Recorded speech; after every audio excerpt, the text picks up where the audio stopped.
Hey, group, what are you doing? What's this group up to tonight? I don't know. I thought I'd jump on here because I wanted to talk about something like in the title says, building your own quick struts. What do you do? How do you do it? And what does it take? And what kind of parts do you need? Well, we're going to go ahead and start talking about that here.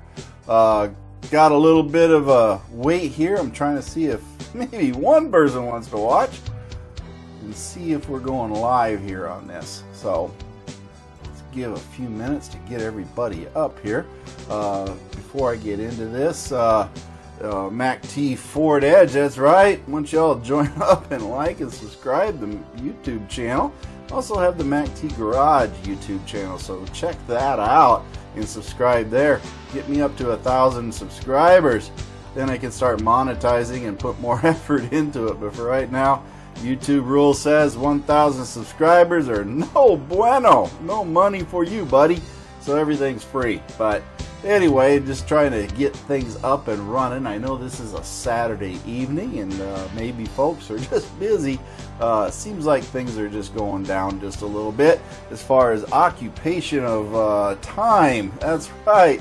What we are in November anyway. So anyway, I just wanted to get started on what's going on with the group and everything else. Trying to get things going here, and going to talk about the struts.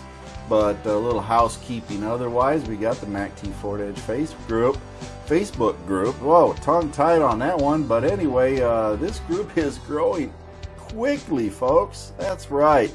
Hundreds of new members a month.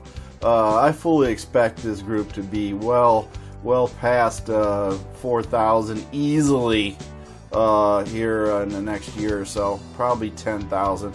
But we're getting up there. It's growing quickly, and it just keeps building on itself. And the group is known to be a very good group. And yeah, we only got that one rule, kindergarten rule, right? Anyway, starting to work on things, trying to get things going here. Best thing I say, I was working on my garage today. Got that going and got the shed emptied out. A little blood was spilt. Yeah. Got me a little owie on that deal. Didn't even know I cut my hand, but hey, my daughter was there to tell me, Dad, why are you bleeding everywhere? But, you know, it's never a good thing working with me because somebody's going to spill blood, usually me. But that's just how it is and how the cookie crumbles, right?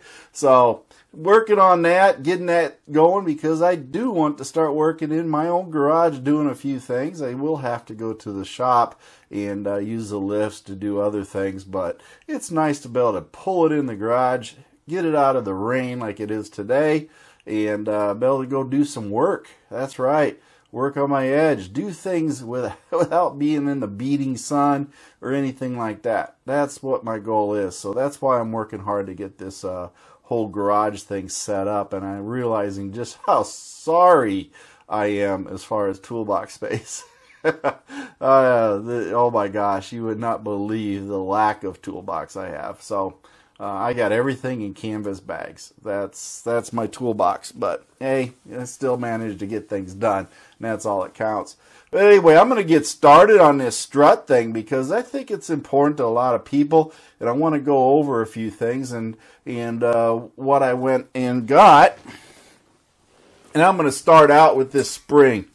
And this little tag here says this end up. So yeah. And if you're not sure, the small coil end, yeah, see the other end is bigger. This one's smaller. See? It's more tightly wound in the top. That's the top. That's where you want it to go. So it's sitting up here in this manner. Now, these springs here are Moog springs. I'm going to make a separate video because what I'm going to do is I'm going to measure the diameter of this right here, put the calipers on it, measure the diameter. Then I'm going to go out to my edge that I have now, and I'm going to measure the diameter of the spring using a caliper. The question I have, are the Moog springs diameter and material the same as the OE springs that were built with my FORDEDGE? So that's one case in point you always have to worry about with your edge when you buy new springs, and especially if you go aftermarket. In this case, these are Moogs. And Moog really prides itself on being OE spec. So I'm going to assume that these springs are one of the same quality of spring steel, but also the same diameter. One thing you can tell on springs, if you look at these are very, very wide spaces here. Yeah. These springs are made for comfort, folks. That's right. The bigger the coil, the more softer the spring. That means it bounces takes bumps a little bit better, gives you a better ride. If these springs were, say, twice, a lot closer together, like so, then they don't take bumps as easy. Okay, then they're made more for weight. In this case, these are standard springs, so therefore they're made for ride and comfort. And that's why you're going to have these springs with such large coils on them. And then, of course, they do get smaller at the base just so you can have a good place to bite on and hold on to. But that's just a little quickie on your springs there as far as those go. Now, these springs, of course, are made by Moog, and I got really lucky. When I bought this set of springs, I was buying my struts, and I was buying KYB struts, as I always do. And I bought the KYB struts to marry up to my new edge, and I saw something really strange on Amazon. It says, add these Moog coil springs for less than $7 as an add-on. So, me, I'm a button pusher. I says, oh, I'll bite. And I went on to the, click on it, and sure enough, they said $7 for an $90 set of springs. And I was still in shock, and I continued on. I said, oh, I'm going to buy these. So I bought my KYB struts, and I had them as an add-on. Kept clicking through the process and kept seeing less than $7. And I was like, wow, I'm hit gold. So I went through this thing, and I went and they did the final tally, paid the tax, and it still said less than $7 for the coil springs. And then I hit buy. Now, then I waited and said, okay, Amazon's going to send me a note eventually and say, hey, this was all a mistake. We can't sell them to you for $7. They showed up, folks. $7 Moog coil springs for my Ford Edge. What can you say? These things showed up, and I'm just amazed. Okay, I'm just amazed. I got coil springs for my Ford Edge for $7. So I felt lucky. I thought, wow, this is like Christmas. I got myself a set of springs. So anyway, I got these springs here, and I'm going to do a little video on them and go over them as far as the measurements, diameters, and talk about coil springs a bit in the next video I make here, which will be very soon. And I'm going to take and build my own quick struts. Yes. And what I got here, going some other parts, is I have these right here. And if you know, these are the KYB Excel-G struts for the Ford Edge. And just keep in mind, there's a left one and a right one. Okay?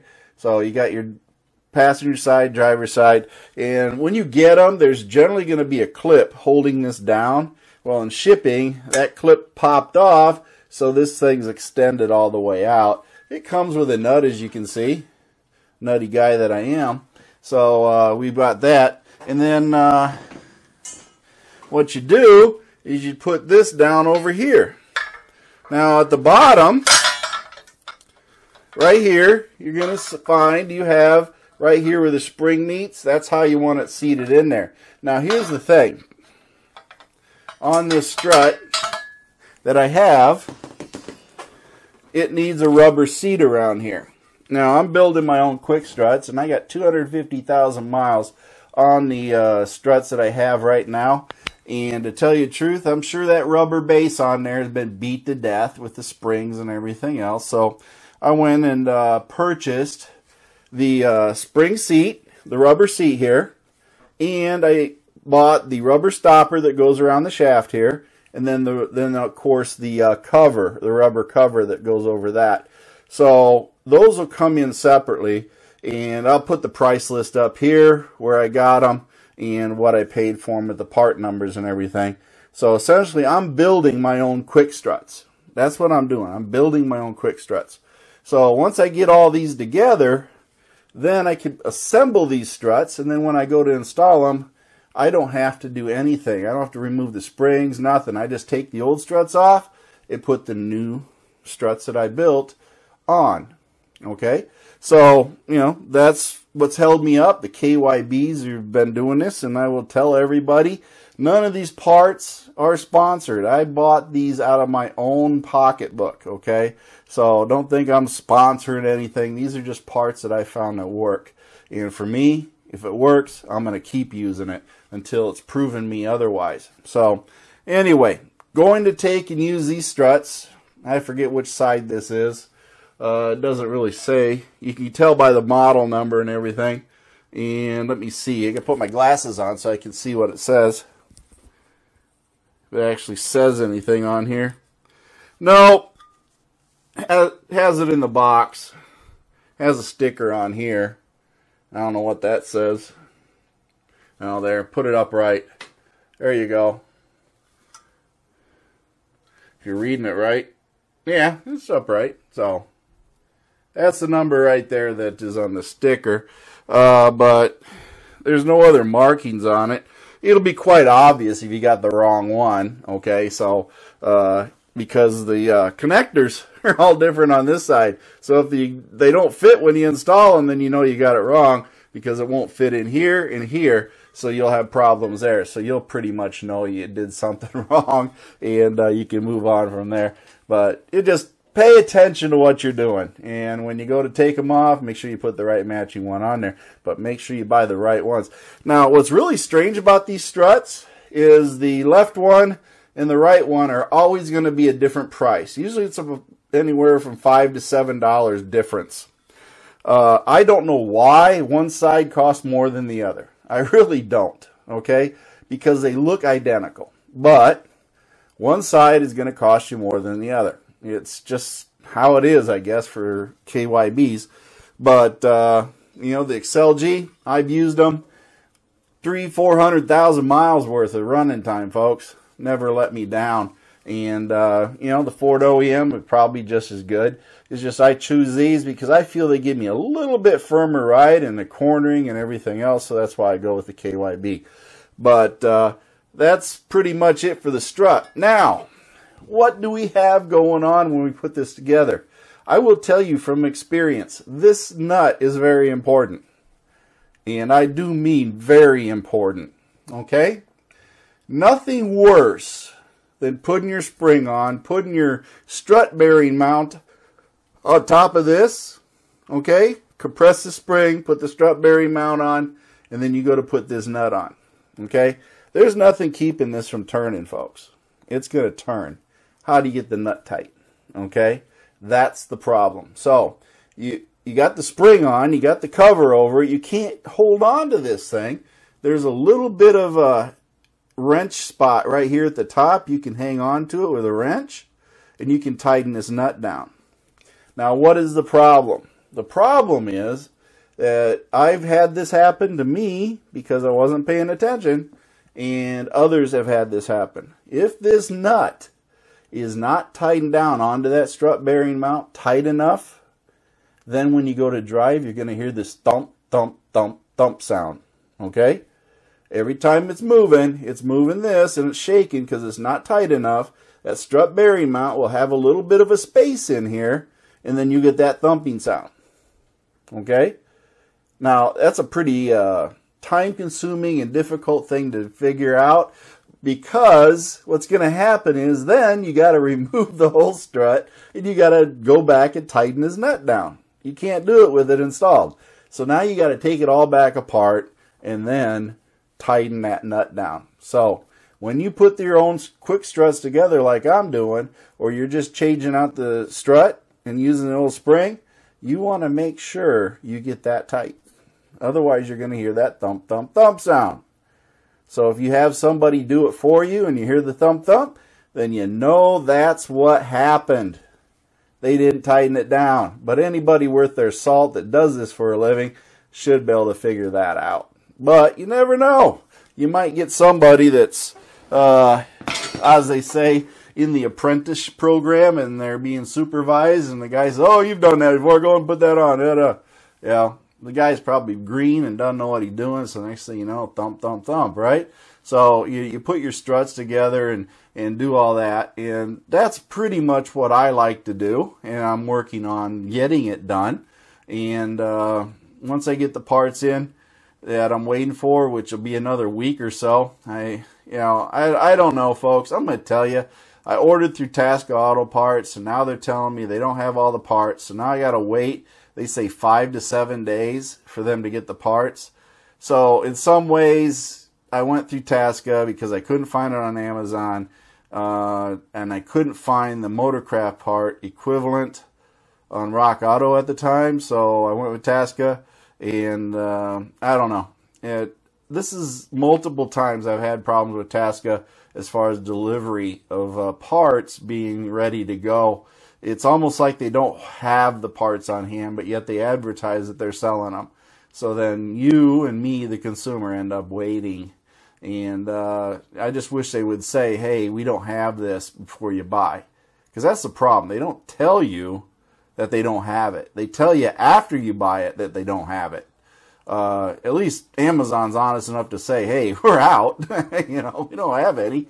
That would be really good, but they don't do that. So that's the frustrating part about buying through Tasca, is then you've charged your card, and then they say they ain't got it. So if you do buy them, then you got to go and get for a refund, and it takes them 2 to 3 business days to do the refund.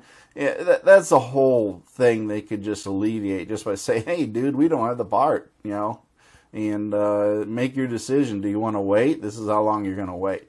So, if there's any criticism I have for them, that's how they handle that. And I would think it would be a good idea if they could help the consumer out just by saying, hey, sorry, but we don't have it, but we'll sell it to you if you have it. Now, I did use the November 5 discount code, and I saved 5%, so it didn't pay for everything, but I did save 5% off my total order. So if you didn't know what the Tasca code is for this month in November, it's NOV5. That's right, NOV5. Just put that in there, and that'll save you 5% as far as any orders that you're going to make, as long as it qualifies for a discount. So that's pretty much what I'm doing with my quick struts, trying to get everything going, and building it. I got a whole front end rebuild I got to do. With Lou having well over 256,000 miles, it's time for me to start rebuilding the front end a little bit. So that will also mean that I have to take those LCAs and replace those, and I'm really in a quandary on. I like Moog, but I've had bad experiences with the LCAs from Moog. Sway bar links are outstanding. Never had a problem with those. Springs, I'm assuming I won't have a problem. Now you can mess up a spring, but I guess it could be a quality issue. I don't know. But the LCAs, when I tried them on my Orange Crush, I went through 2 sets very quickly, like less than 60,000 miles. The ball joints are falling apart on them. And these way they make these LCAs, it's really not smart to replace the ball joint, because when you replace it, it's not as tight the second time, and it could pop out, and it's weird stuff going on there. It's like it's a one-time deal. But the LCA, the ball joints went out like less than 60,000 miles. I was having to replace the LCAs again, and I've seen that over on the internet as far as the Moogs go for the ball joints, and I got one LCA already. It's a Moog. So what I'm going to do, since there's no difference, absolutely no difference between the OEM aftermarket Motorcraft LCA and the Moog, I'm going to buy the opposite side as a Motorcraft. Now I'm going to install both the Moog and the Motorcraft on, but one's going to be a Moog on one side, one's going to be a Motorcraft on the other. I'm going to see, by doing this, whether or not my belief is right that the Moog doesn't last as long because I'm going to put a motorcraft part on the other side. So I'll have two different LCAs from two different manufacturers, but they're made to exact specs. So we're going to see what's going to happen, because I want to see, is the Moog failing prematurely? And I'm doing this because, one, if one fails, which I assume will be the Moog, I don't want to have to replace two. So I'll have one motorcraft with my hopes that it lasts longer, and then the Moog, and then I'll only have to replace one side. That's my hope. And, you know, my plans of mice and men have always been thwarted in past experiences. So I'm calling you a nut, Stephen, now that I'm looking at everything you guys are writing. They had the meeting over there, I guess, in California. I don't know. I don't know. Stephen, the main guy who decided he wanted to have the meeting, bugged out on him. I don't know what kind of deal that is. So I don't know, Stephen. You failed us. I don't know if you're going to build this, you know, make up for that. See, we got Mike Nowak. He's online here with us too, and watching. We got about 7 people up here that are going at it here, and I will tell y'all, it's been a really busy time on the group in the discussions, and you see the top of the page here on the Ford Edge group today. I decided to put the picture of the gentleman that changed out his PTU fluid for the Redline lightweight shockproof, and as I explained in that picture, you know, it's blue. Redline lightweight shockproof is blue in color, but he had the old nasty stuff in there from previous, you know, motorcraft or whatever it was, so he changed it out. And due to the remnants of the old nasty stuff being in there, and it was black, when it mixed with the blue, it turned the Redline a greenish color. But as you can see, subsequently, he did another drain and fill several times here, and as he is going, it was getting lighter and lighter, turning more towards the blue color. So he figures he's going to be able to get me a sample of this Redline after 10,000 miles. And we're going to go ahead and get it checked, so you guys will have some definitive information, because not many people have been forthcoming on PTU gear lube analysis through the lab, so we really don't have a database built up on that, what people are doing and how the fluids are holding up, and you know, and what fluids are doing the best and everything else. But I do know there are many of you that are using the lightweight shockproof in your PTU, but I just don't have the data that goes with that. And I would love to put that in my MACT Garage page under the PTUs, and then we put those oil sampling results in there, so people have a good way to decide what to do as far as their PTUs and their RDUs. So the RDUs are really not much of a you know, problem, but folks, that PTU still catches up there. Now, is full disclosure and everything, I did post something on Lou. And here's a scenario so that all of you will know what's going on, and even I'm not sure what's going on. But I've felt something like a slip before in the transmission, that 6F50. That's in Lou, and I sort of blew it off. I didn't think much of it. And then what really happened was here, I think it was Friday morning. It was cold. It was about 35, 37 degrees outside. I had started Lou and went in and got some coffee and everything at the hotel. He even sat and ate breakfast. So Lou was running for 5-10 minutes, just idling and warming up. And then I went in and had breakfast, came out real quick because I was, you know, going to hit the road. So ate that quick, came out and jumped in Lou and took off. Backed out, no problem. And I took off and went around the corner, and then I went up to the first stop sign. And I'd been in forward movement the whole time, and I got to the first stop sign, and I stopped, and I waited for the cars to come. Then I gave it some gas. And there was it wasn't a hesitation in the engine. It was, I just didn't go. And then I went. So it wasn't a very long duration. If we're measuring in seconds, it was a fraction of a second, but it was unusual in the fact that I've never felt that. Okay, so, but it was enough of a noticeable duration that I did notice it. So, I can only assume that there was a slip in the transmission. Now, I'm going to say the transmission fluid was essentially pretty cold. Maybe it couldn't have been more than 50 degrees. Even with it idling, it wouldn't have been that warm. So the transmission fluid was cold. It wasn't hot. Subsequent driving, I never had that happen the rest of the way. My drive in town, nothing like that happened the rest of the drive. It was only when it was cold after, 10-minute warm up, and then it did that at a stop sign. It didn't do it at any other stop signs after that. So what was it? I don't know. We will continue to drive it, and for the information I have on it, I got, say, about 25,000 miles on the Mercon LV fluid, which is Valvoline Max Life. So I only have 25,000 miles on this fluid, and I usually change about 30,000, so that ain't going to be a problem. I bet you if I drain that stuff and showed you a sample of it, it'd be looking red. It just doesn't change that much color in 30,000 miles. So, what is it? Don't know, but I can rest assured to you all, I will continue driving it, and we'll see what's going to happen. But, as far as that goes, at 256,000 miles, on an original transmission, I don't know, how many miles is a Duratec good for, or a 6F50 good for? Don't know. We're going to find out, though, because I'm going to keep driving until failure, and then I'll decide what I'm going to do at that point. So, you all like weigh in one hand, transmission, water pump, transmission, water pump, transmission, water pump.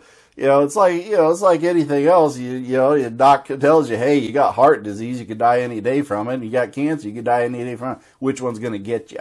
You don't know. So just plan for both, I guess. But the thing is, I don't know, and I will continue doing my maintenance normally, and we'll keep moving along. And when it goes, I'm sure all of you will be the first to know, because I'll definitely let y'all know if I have issues.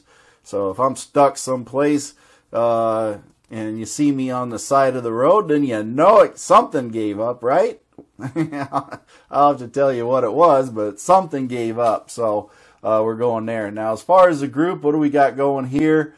Got a lot of people joining the group, and I do want to say that as far as our group here, I ain't going to say anything bad about any other groups other than the fact that this is a great group, okay?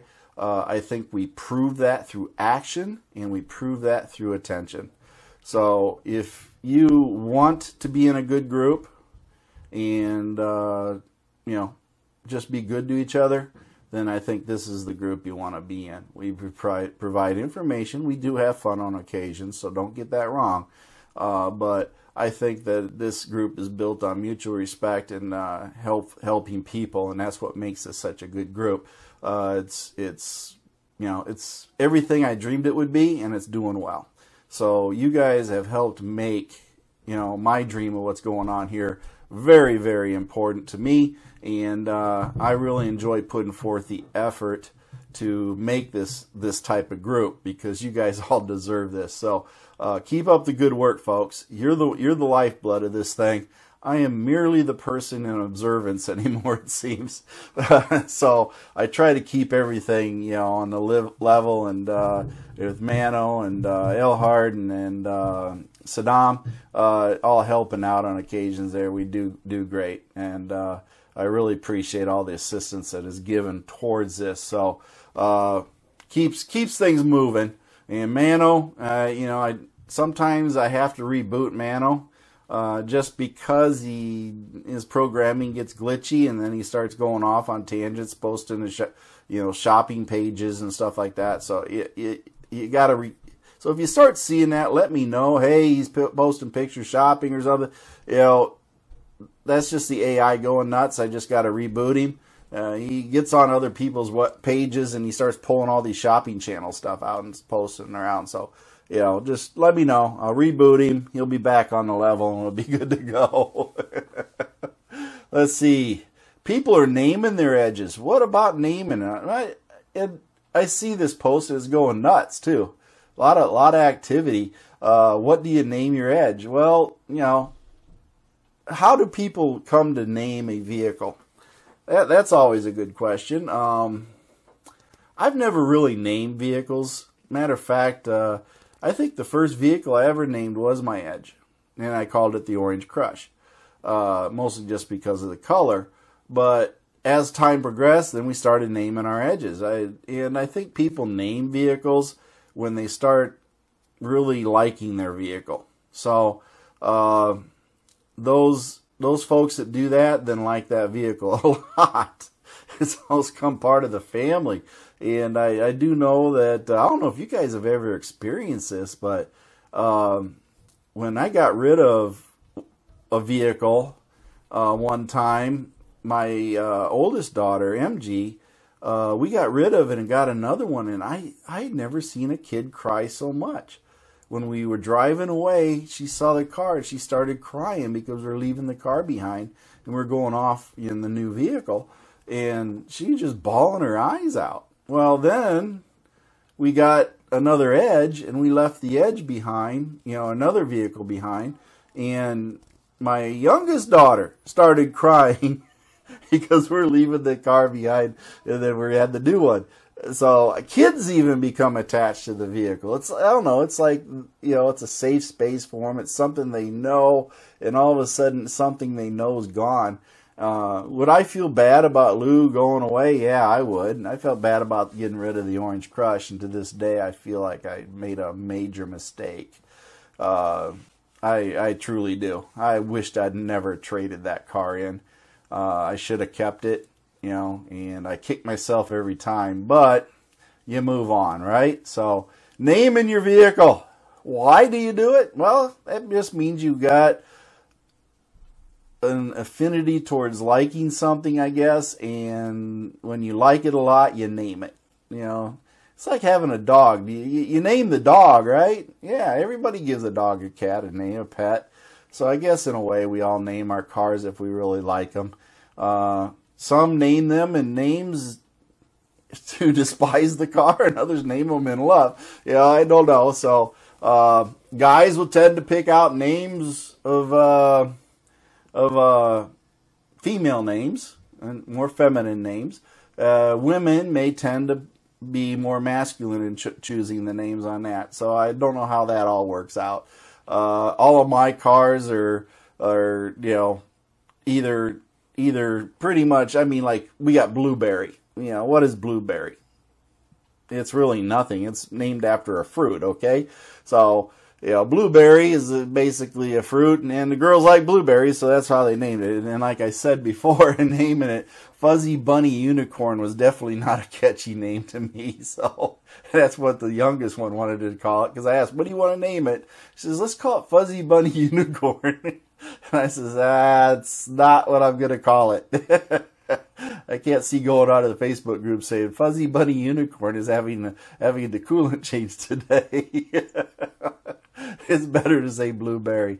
Anyway, that I named mine, of course, Lulu Bell, and that is after the old Humphrey Bogart movie where the tank was called Lulu Bell. And therefore, since she's cantankerous like that tank, I will call Lulu Bell, you know, what she is. So, cantankerous as she is, she still does and comes through in a pinch. Then that's just like the tank in the movie. So that's what I did there. What else we got? Got questions on the old TSS, OSS sensors. Always pop up. Gotta keep up on those. And again, I say that over and over again. The 2007, 2008. If you got one of those and you haven't changed the sensors yet, plan on doing it. That's all I can tell you, because eventually it will catch up to you. Now, what else we got? We got, let's see, we got a few of the Ford Edge STs at the SEMA show that were posted, pictures of that.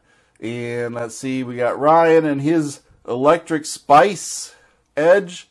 It is I believe it's an ST out of Europe, Norway, I want to say.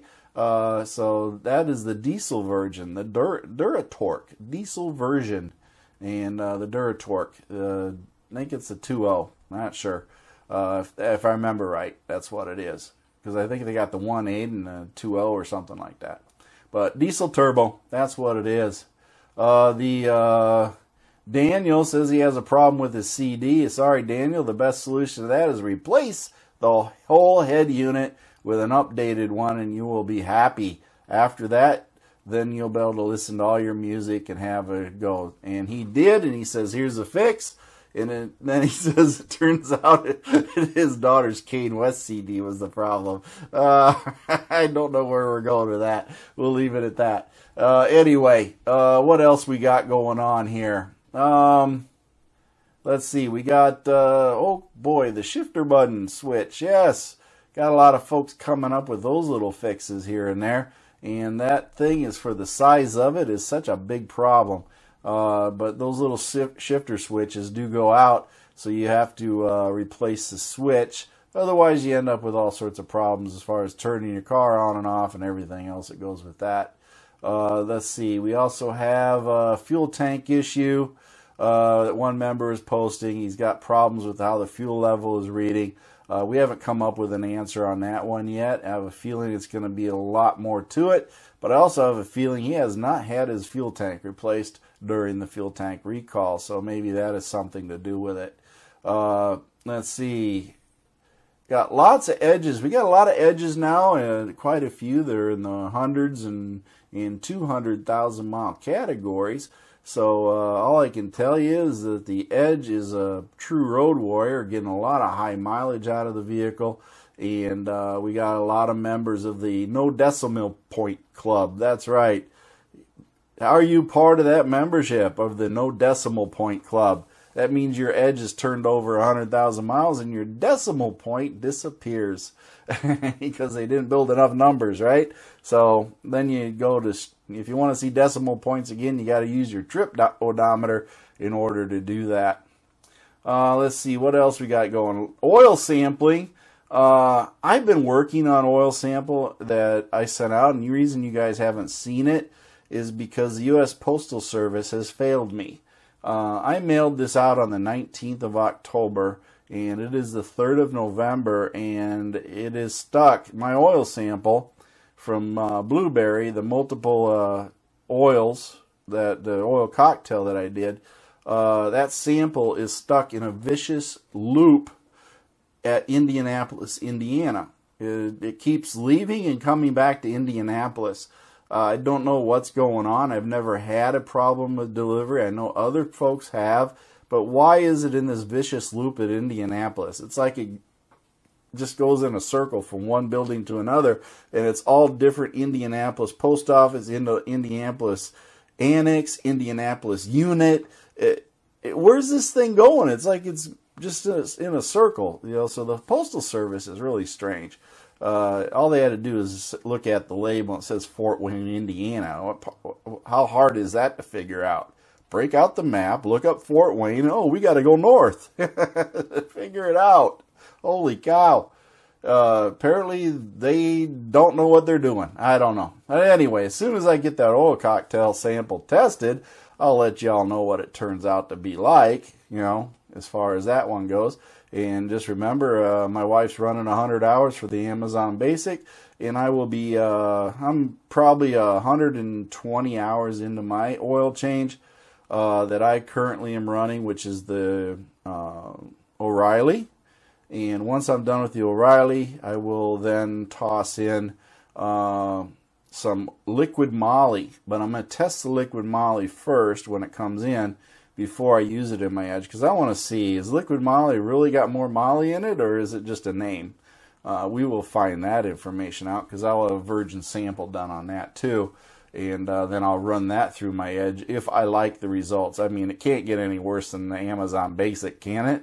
We hope not. But funny thing is, if you buy liquid moly, it comes in 5-liter jugs. That's right.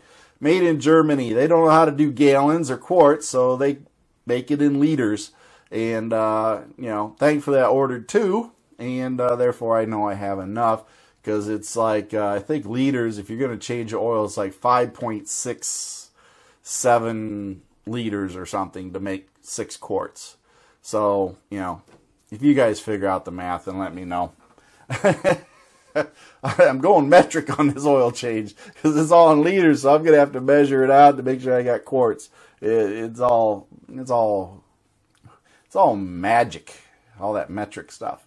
Anyway, what else do we got? Michelin winter tires installed. I guess what kind of Michelin tires those are.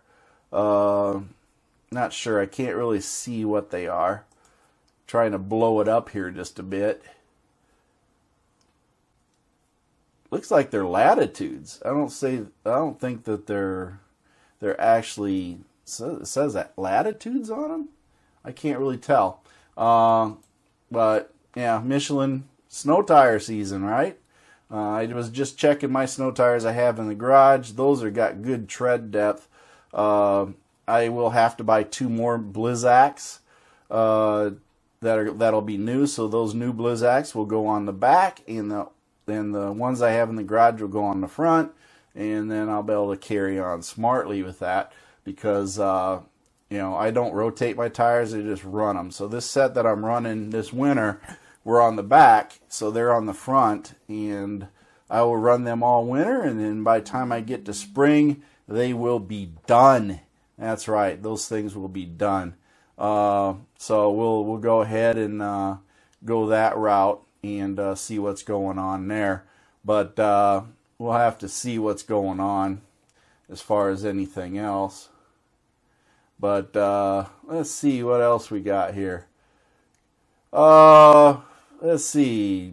Good pictures. We have some excellent pictures for the banner. Just remember, folks, turn the phone sideways. Makes for a better banner picture. Portrait never works really good. So just keep that. What else we got here? Folks doing things. Posting different vehicles because nobody owns just a Ford Edge, right? So we're going to go that. Remote starts that are being installed. That's all good. Let's see. Had some sales numbers posted up there. Apparently Edge didn't really change from 17 to 18 as far as sales numbers. It was no real big change. Well, I could understand that because I think people were waiting for the new 2.5 refresh to come out with the 8-speed transmission and all that goes with that. So right now we got all the 8-speed transmissions coming out, and can't wait to see how these things go. And keep in mind, it's nothing more than really a revamped 6F50. That's right. They went in, made some changes, upped the gear ratios, you know, changed those out. So there's a lot of different things going on there as far as the gearing and the number of you know, transmission speeds it has. So idea is that it stays pretty much equal to what it is. I don't see a durability issue in it because it, you know, essentially is nothing more than a modified 6F50. But who knows? Modifications can and do cause issues. So we all know that. So we want to make sure that we do check that out. What else do we got going on here? Not a whole lot. A lot of stuff I could rehash, but you all see that.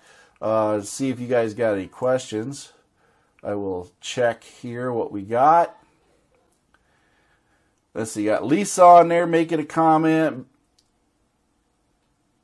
And Mike, from what I can tell on these springs, and I've handled them many times, is that they appear to be the same as what's on there now. Now, how will I be able to tell? I don't have them off of my car, so I can't do a measure as far as the height of the spring, if they're equal to each other, because I don't have a spring that I can do that with.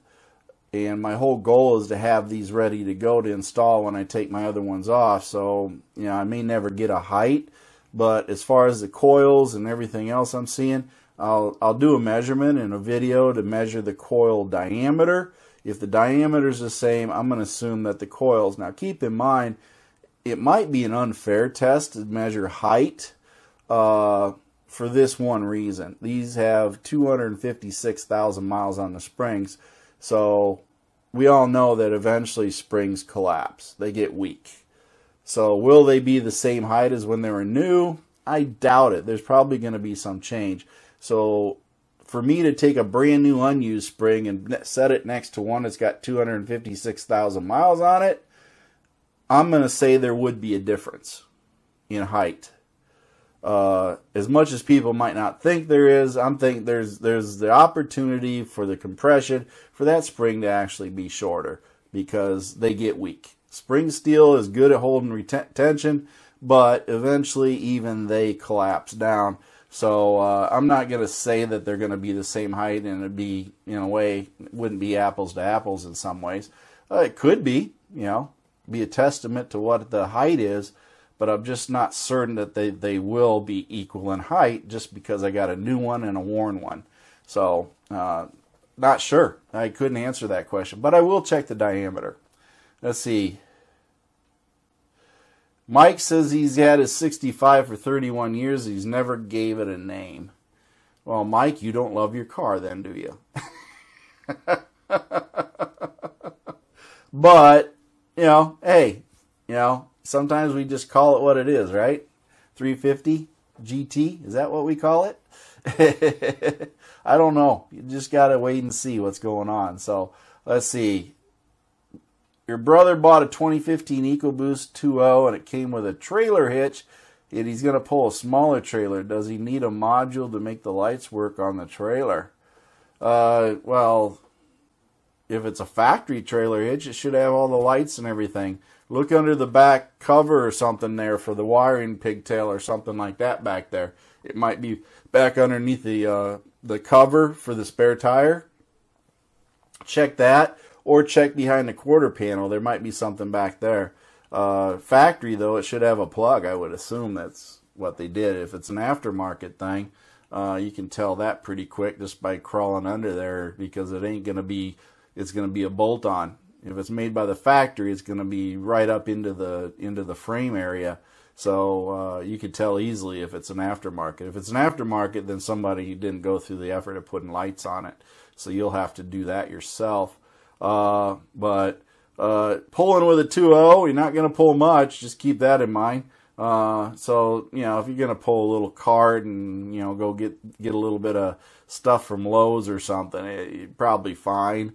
But if you're going to be towing tons of stuff, then get a truck. That's the best thing I can tell you on that.